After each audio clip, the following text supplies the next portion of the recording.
আচ্ছা, আপনি কি ভূতে ভয় পান? তেনাদের নাম শুনলেই গায়ে কাঁটা দেয়? আজ কিন্তু তেনাদেরই দিন। দাঁড়ান, ভয় পাবেন না, এই ভিডিওটা দেখুন। আপনার অনেক প্রশ্নের উত্তর এই ভিডিওতেই পাবেন। কালী পুজোর ঠিক আগের দিন ভূত চতুর্দশী। জানেন এই দিনে কেন 14 প্রদীপ জ্বালাতে হয়? কেনই বা 14 শাক খাওয়ার নিয়ম? এই 14 শাকে কোন কোন শাক থাকা আবশ্যকীয় বলছি। তার আগে বলি, কালী পুজোর আগের রাতে কেন ভূত চতুর্দশী পালন করা হয়।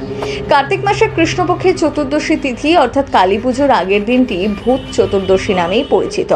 অনেক জায়গায় দিনকে নরক চতুর্দশী বলা হয়ে থাকে। প্রচলিত বিশ্বাস অনুসারে এই দিনে নরকের দ্বার খুলে যায়। ভূত চতুর্দশীতে ভূত প্রেতের দল মর্তে নেমে আসে বলেও ধারণা। সেই কারণেই এদিন সন্ধ্যের পর বাইরে বেরোতে বারণ করা হয়। ভূত চতুর্দশীতে বাঙালিদের মধ্যে বিশেষ রীতি প্রচলিত।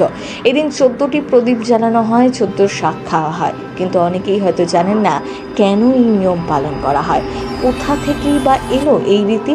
প্রচলিত বিশ্বাস বলছে ভূত চতুর্দশীর দিনে কিছু সময়ের জন্য স্বর্গ নরকের দ্বার খুলে যায়, তখন আত্মারা মর্তে নেমে আসেন। এই দিনে অশুভ শক্তির প্রকোপ বৃদ্ধি পায় বলে বিশ্বাস প্রচলিত। এই অশুভ শক্তিকে নিজের বাড়ি থেকে দূরে রাখতেই 14 প্রদীপ জ্বালানো হয়। যেহেতু দিনটি চতুর্দশী, তাই 14টি প্রদীপ জ্বালানো হয়।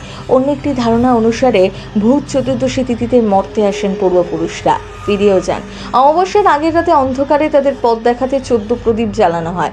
যে বাড়িতে 14 প্রদীপ জ্বালানো হয় সেই বাড়ির সদস্যরা তাদের প্রয়াত পূর্বপুরুষদের ভুলে যায়নি, তা প্রমাণিত হয়। আবার ভূত চতুর্দশী তিথিটি অনেক জায়গায় যম চতুর্দশী নামে পরিচিত। এদিন 14 জন যমের উদ্দেশ্যে তর্পণের রীতি রয়েছে।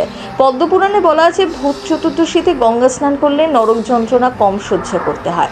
এই দিনে 14 শাক খাবার রীতি। এই 14 শাক কি জানেন?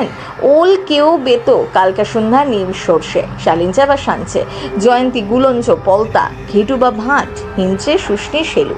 এই 14 শাক ঋতু পরিবর্তনের সময় খেলে আমাদের শরীরের রোগ প্রতিরোধক শক্তি বাড়ে। আসলে হেমন্তকালে এই সময় তখন আস্তে আস্তে শীত পড়ে, সর্দি কাশি সহ নানান ধরনের রোগের প্রাদুর্ভাব বাড়ে।